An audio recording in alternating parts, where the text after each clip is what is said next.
నర్సంపేటలో ఈ రోజు తెల్లవారుజామున మళ్లీ దొంగతనం చేద్దామని వచ్చి రాజుపేట గ్రామ శివారులో అనుమానాస్పదంగా తిరుగుతుండగా అనుమానం వచ్చి వారిని అదుపులోకి తీసుకుని విచారించగా సదరు నిందితులు తాము చేసిన బ్యాటరీ దొంగతనాల గురించి ఒప్పుకొని వారు దొంగతనం చేసిన బ్యాటరీలను వారి ఇంటి వద్ద డంప్ చేసుకొని అదును చూసి ఇతర జిల్లాల్లో స్క్రాప్ చేసి అమ్ముకుంటారు. అలా దొంగతనం చేసి డంప్ చేసిన 38 బ్యాటరీలను వారి ఇంటి వద్ద నుండి స్వాధీనం చేసుకొని చట్ట ప్రకారం వారిని రిమాండ్కు తరలించడమైనది. పై వ్యక్తులు ఇదే విధంగా చిన్నారావుపేట మరియు ఖానాపురం మండలాల్లో కూడా బ్యాటరీలు దొంగతనాలు చేసినట్లుగా ఒప్పుకున్నారు.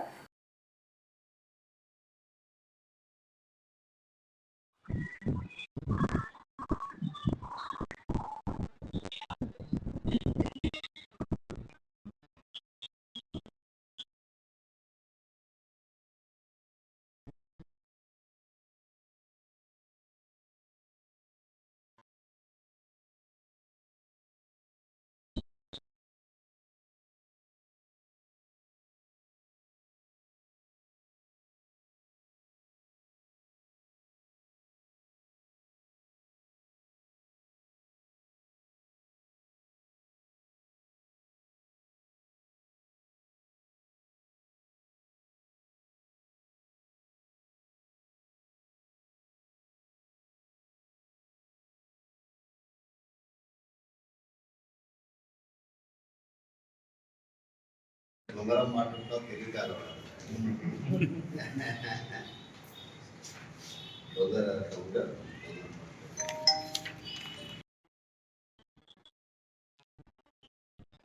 ఉంగరం మాటలతో తెలియకాదు